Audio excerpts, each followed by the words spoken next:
Welcome back to yet again another episode of the Upgrade My Rituals podcast. My name is Kevin McKella, your host as always, and this is the show for productivity enthusiasts, if you will, solopreneurs, business owners, people that are looking to be that much more efficient and design this perfect ideal day. And when their head hits the pillow, they can kind of know that they're on the right track, right? And of course, today, as you saw by the title, is another edition of the Solopreneur series. So what I would like to do right now is I'd like to jump right in and get to know our guest today, which is actually a good friend of mine from too long ago. I don't even want to date myself, but from the high school days. And Cina Hoey is now a nutritional coach, and I'm sure she's going to do a much better job at kind of, outlining what she does exactly with her clients and, moving them forward into the direction that they want to take. So without further ado, Cina, how are you? Well, thank you, Kev, for having me. Oh, it's so good to see you. So good to catch up. So do me a favor, tell everybody, give us like a 30-second little rundown of kind of who you are and who you help. So I am a psychotherapist and a coach. And my work focuses on, I help a wide range of people in my psychotherapy practice, but my coaching is really more geared towards women with emotional and binge eating issues. So rather than really coaching them on nutrition, I coach really on having a very healthy relationship with food.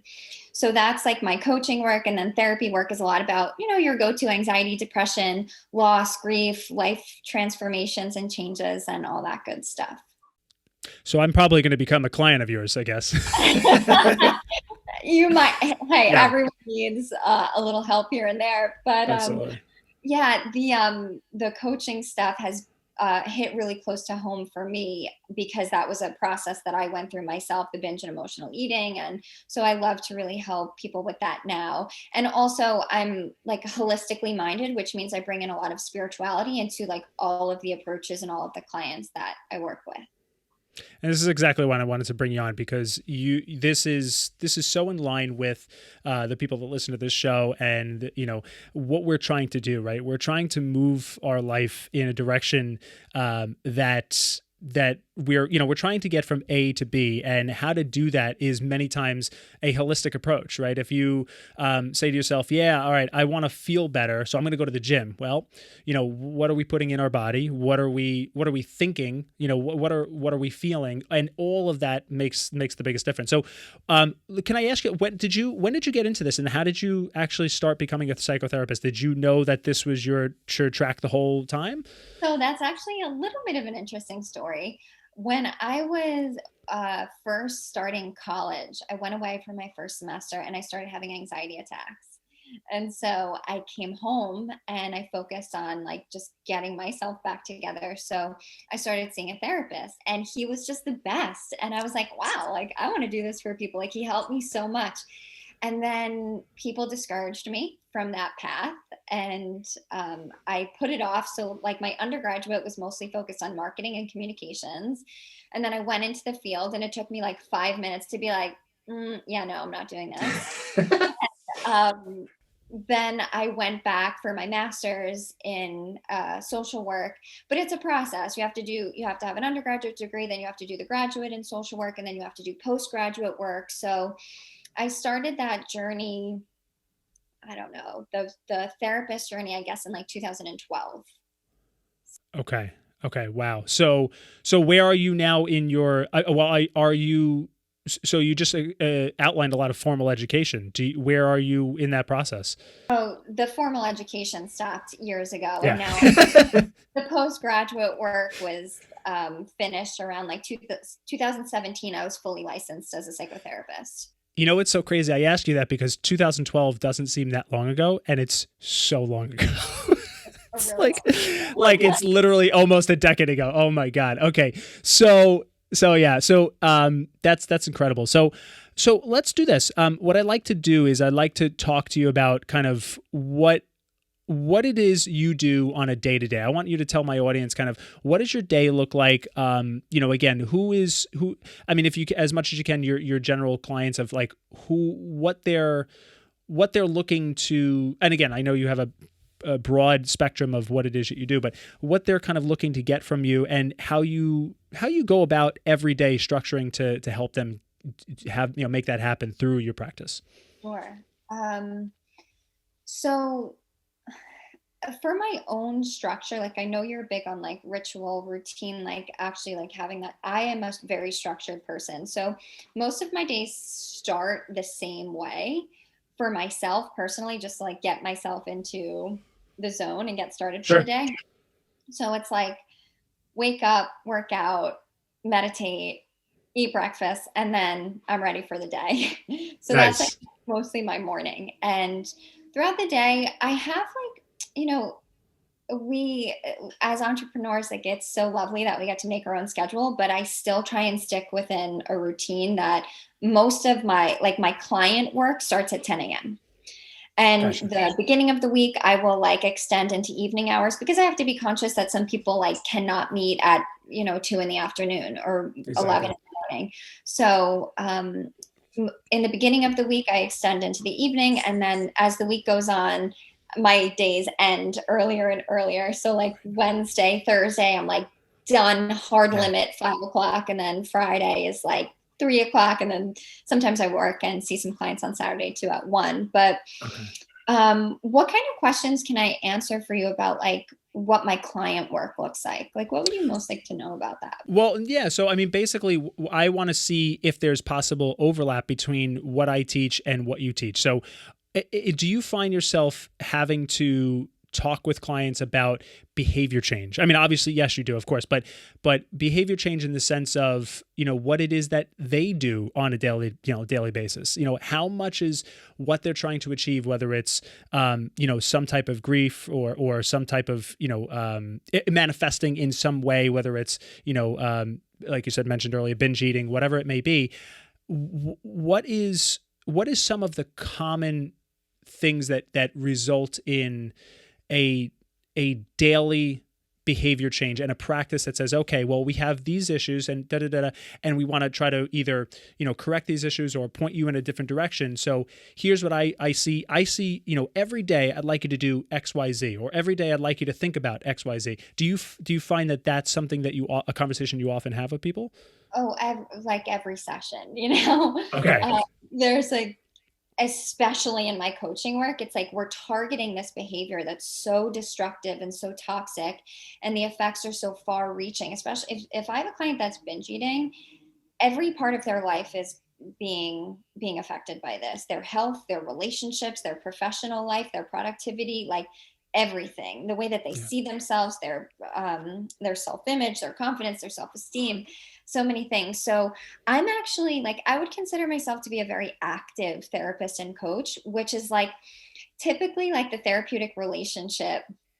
I don't know if you've ever been in therapy, you certainly don't have to share that, but like most people assume that therapy is like, I go to my therapist once a week, I talk to him or her, and like that's how I get better. And it certainly is that, but like I am not like I might be like a facilitator of change, but really like a lot of the change is up to them too. So like I'm pretty active because 1 hour a week is great and people change that way, but it happens over such a long period of time. And like I love to get people results like quickly, and I want to be patient with their healing process, but I also want to give them tools, resources, structures, routines, practices that they can use for the other 6 days of the week where they don't talk to me, for the other hundreds of hours that like they're not spending with me every week. So there's a lot of things that I teach clients.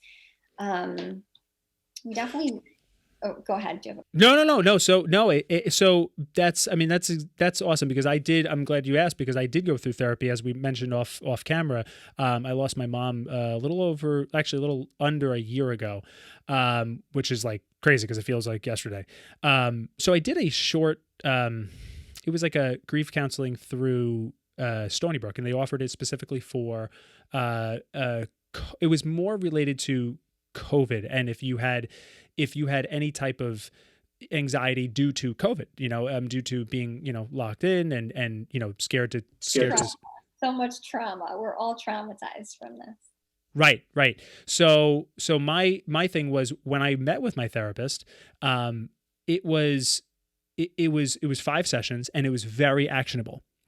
Now, so I mean, literally, the conversations, half of them were reaffirming the things that I already did. So like, and not to say like, oh, I know what his job at all. It was more that I was rooted in this same field of behavior change for myself, personal development for myself, having a morning routine that focused on my mind, body, and spirit, and having an after work routine that closed the work doors and opened up my family life and all these different things, right? So we reaffirmed kind of trying to get myself off the couch and begin that process again, which of course, when you go through something like that, everything just stops.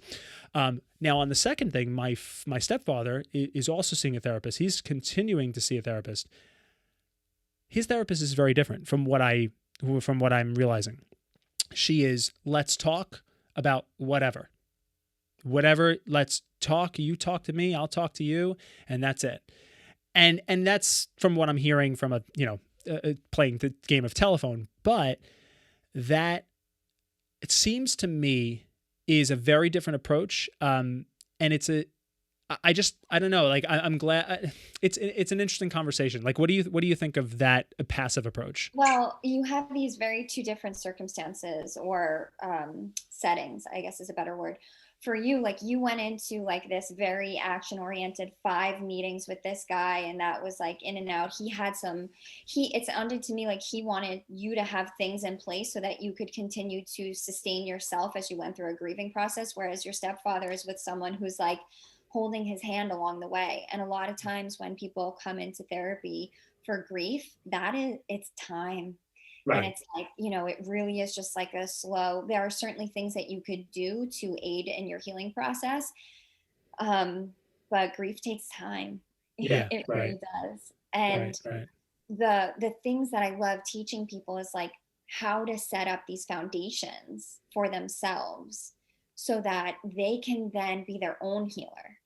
It's like, yeah, you come to me, but don't get dependent on me as the person that you need to facilitate your healing. Like, I am empowering you by giving you the tools, strategies, techniques, the mindset, the ability to know how to bring yourself back into balance so that no matter what happens, like, let's say, like, clients often come to therapy for like 6 months or a year or something, and then they stop when their symptoms are alleviated.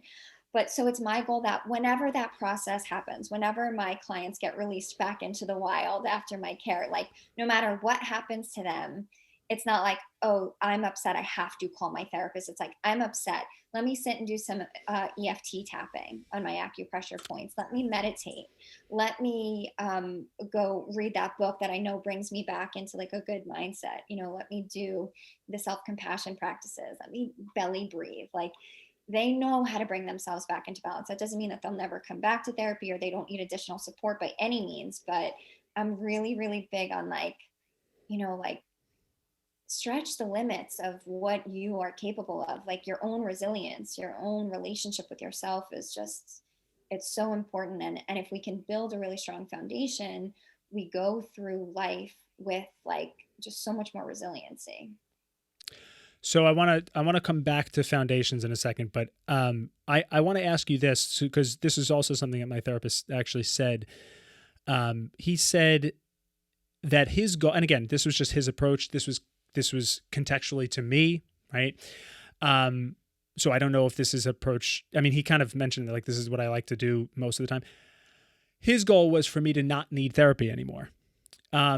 I'm assuming that you lean more towards that, but is it a gray area? Like, as you mentioned, like with my stepfather, like he just needs somebody to talk to. There is no right or wrong, correct? No.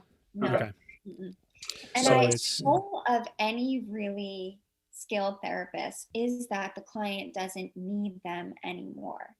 But it is also the healing that takes place in a supportive, unconditionally loving relationship sometimes takes a while, depending on what the client's been through previously and what they're healing. And I have had clients that I've had for years. And it's not because I'm a shitty therapist and I'm not getting them results. It's because they still continue to benefit through our work together. I love that. I do want to come back to what you said about foundations. So is there something, let's talk about what you maybe a little bit more, dive deeper into what you mean by foundations, and if you find patterns within all of your clients, if there's any specific patterns that you may see. If you feel comfortable, share. I mean, it's not, it's just general. Yeah. Sure. So when it comes to foundations, what do I mean by foundations? The best way that I can explain that is your ability to bring yourself into an equilibrium when you have become emotionally dysregulated in some way, but also to be okay with it when you're out of balance. So it's twofold. It's like, I want you to have, like, if this is your equilibrium, but like my clients struggle with depression, which is below the equilibrium, or anxiety and anger, which are above the equilibrium. Like all of these things, we fluctuate, it's like the full spectrum of being human. I want to make sure that you have foundations in place where like you can bring yourself back here. And being here is not being a vegetable. This isn't flatlining. This is like balance. It's being in alignment with your best self. So foundations are like, I know how to balance and regulate myself when I'm angry, when I'm sad, when I'm jealous, when I'm in physical discomfort. Like I know how to manage myself. And then what was the other thing I said? I'm like, I have so many thoughts coming in at once. No, yeah, of course. It's the hardest. This is the hardest thing. Absolutely. Oh, and then you said also, like, do I notice patterns? Hell yes. I mean, I think that I personally, because of the way that I like the nature of my marketing is like, I attract a certain type of client. So many of my clients either have high anxiety, they have trauma, childhood trauma, or they have binge and emotional eating. The binge and emotional eaters, I mean, there's always patterns there, but mostly it is, and this is probably, I can't say this is the pattern with every single client, but with most of them, it's like, there's something wrong with me. That's the pattern.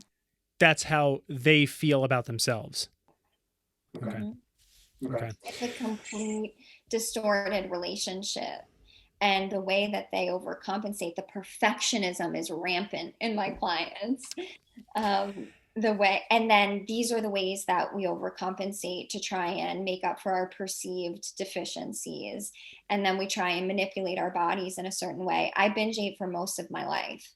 And it was all about like, how can I perfect myself further?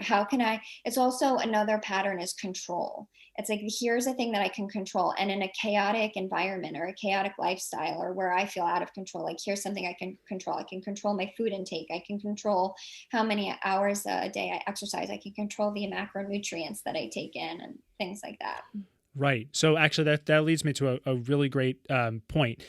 Now, how often do you find yourself working with clients on the tactics and the tools versus the emotional discovery that they need to make, or is it a pretty good balance between those two? I think that has become so intuitive at this point for me is that like when I notice that there is something that they need to learn, we do that. And like maybe also like the beginning of my work with clients, like, so I also offer like concentrated group coaching for women with binge eating disorder. So that's like a 90-day program. And like, that is all skills, tools, resources, a complete personal transformation in 90 days. And it's like very direct. But psychotherapy is so different. It's not quite as psychotherapy is intuitive for me. It's like, okay, here, we need to learn this skill today. And that's what we're going to do. And then there's like, also time for emotional support and validation and just listening, like just having someone's undivided attention is like such a gift, and there's healing in that too. So I think it really depends on the setting, if I'm coaching or if I'm doing psychotherapy. But I probably tend to teach more in the beginning of therapy so that clients can immediately have tools and resources to regulate themselves before we dive into their trauma. It would be really clinically irresponsible for me to say like, yeah, tell me about all this horrible shit that's happened to you with that, because then we hang up our call because everything's on Zoom now. We hang up our call and now they're emotionally dysregulated rest of the day.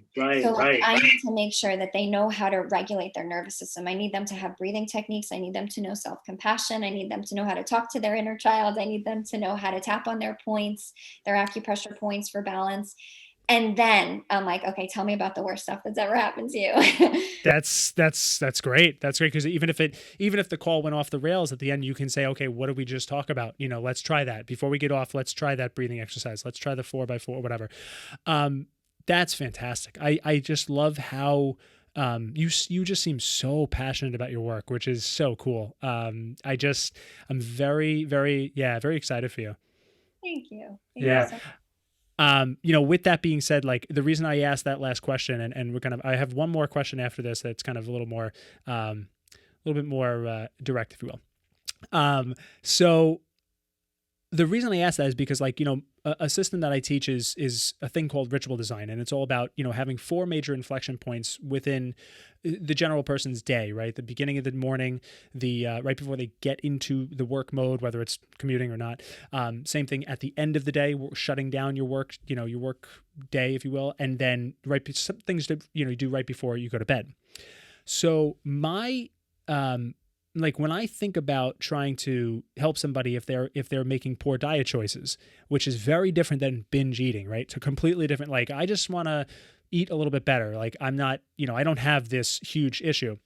Like, I go right to the tactics, which is something that it's fine. But again, I have to start working a little bit more with my people, like regarding why they're doing this. And again, my planner that I have, like almost every page is like, has the why, right? Why are these goals set? Why are these objectives there?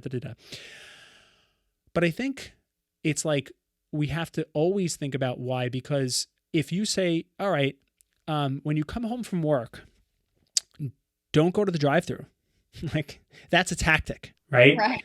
That'll help you, right? And I can give you tactics on how to do that, right? Okay, when we get in the car, we do a 2-minute quick little breathing, meditative kind of state change. And we take a different route, and we've listened to this podcast, whatever it may be. But again, it's not addressing maybe the root of the problem. So sometimes the tactics will override the emotions. And then sometimes they won't even make a dent before you fix the root cause. Is that something that you find? Oh my God. Yeah. Yeah.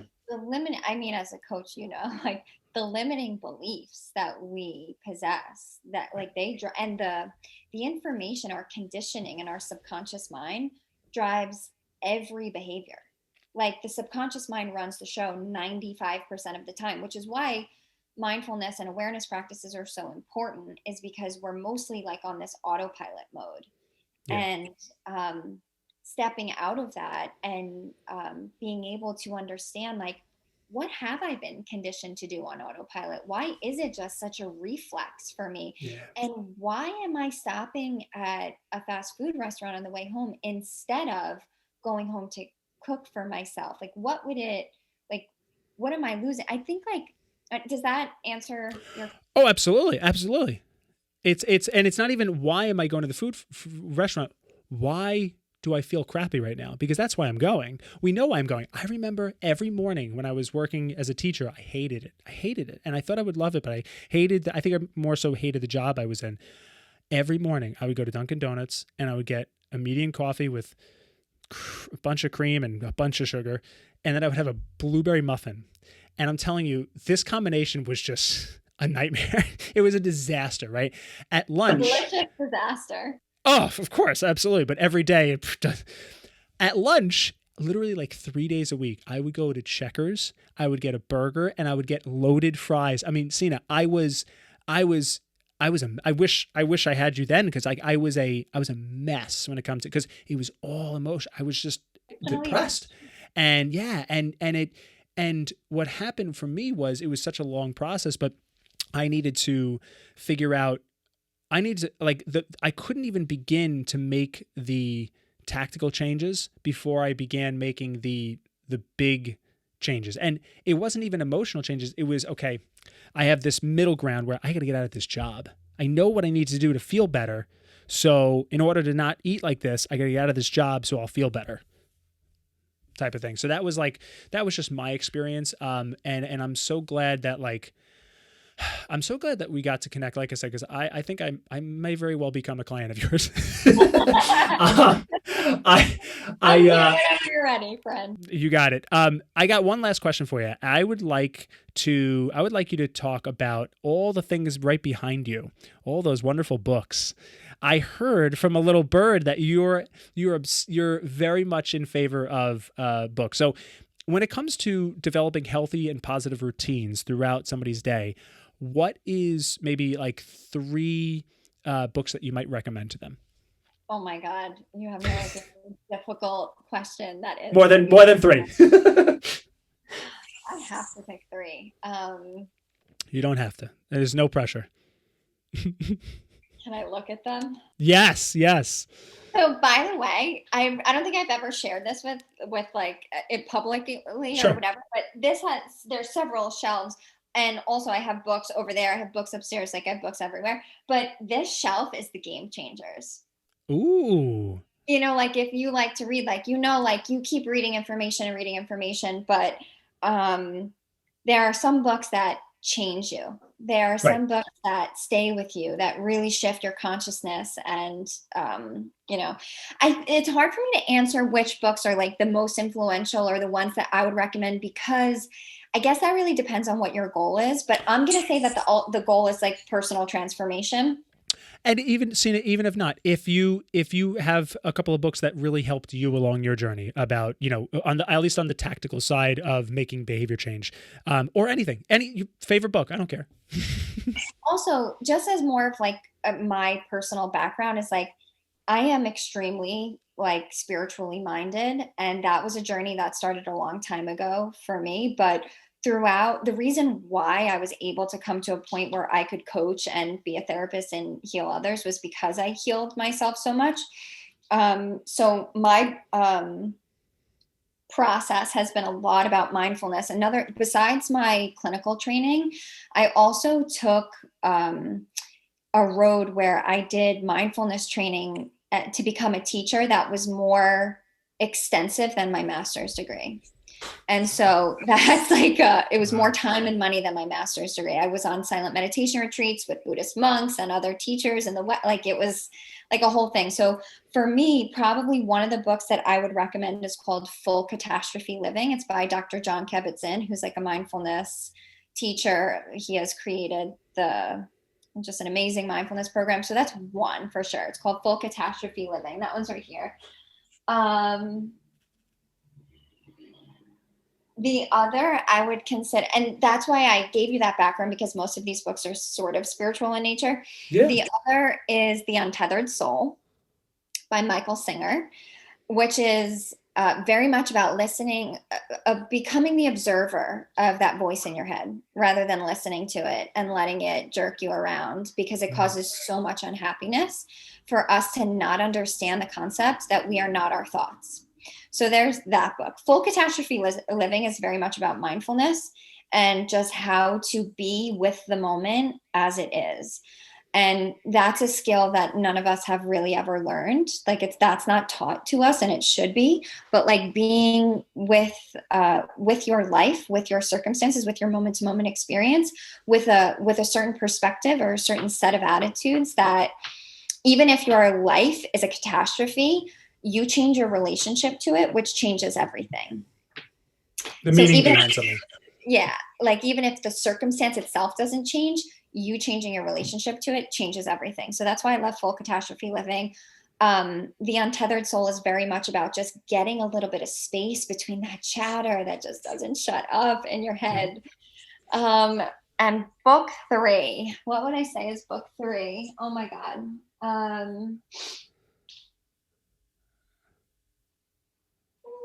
I don't know. I'm making you work today. Can I say it's a tie? Yes. It's a tie between A Course in Miracles, which is a book that there's a lot of blah, blah, blah around. Some people love it. Some people hate it. Yeah, sure. It's a spiritual text. It contains every spiritual lesson I've ever learned. Wow. This is A Course in Miracles. And it looks like a Bible. And if you couldn't tell, I've taken some notes because that book it just contains every spiritual lesson in the world. I love it. There's a part of it that has like a workbook for like a lesson a day for 365 days. And I love that structure. It's like, here's just one thing for me to like set an intention for the day. And I like that. And then the last book I would say is called The Dark Side of the Light Chasers by Debbie Ford, which teaches you to embrace your shadow self, which is the parts of yourself that you do not like. And that's like that developing like a super deep, compassionate, loving relationship with yourself that I believe will change your life no matter what you're going through. Cina, that is, that's awesome. I'm so glad I had you on today because, again, the whole point of this Solopreneur series is to get into the mindset of you as a business owner, but you also kind of what you're doing with your clients revolving around just helping them, right? And obviously clearly that's what you do, and we both do things very differently. Obviously you have you take a very narrow approach, at the same time looking at things from a very holistic point of view, which is fantastic.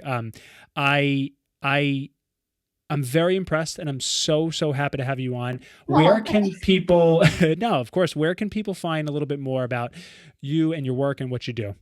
So I have my Facebook is just my name. Also Instagram, I'm Cina Hoey Wellness. Nice. And is that it? Yeah, that's pretty much it. And I have my website is cinahoey.com. I'm very, very open to like receiving messages and emails and whatever. All of my contact information is all over. It's very easy to get in touch with me. Cool. Love it. Well, thank you once again. And I really, really hope to talk to you soon.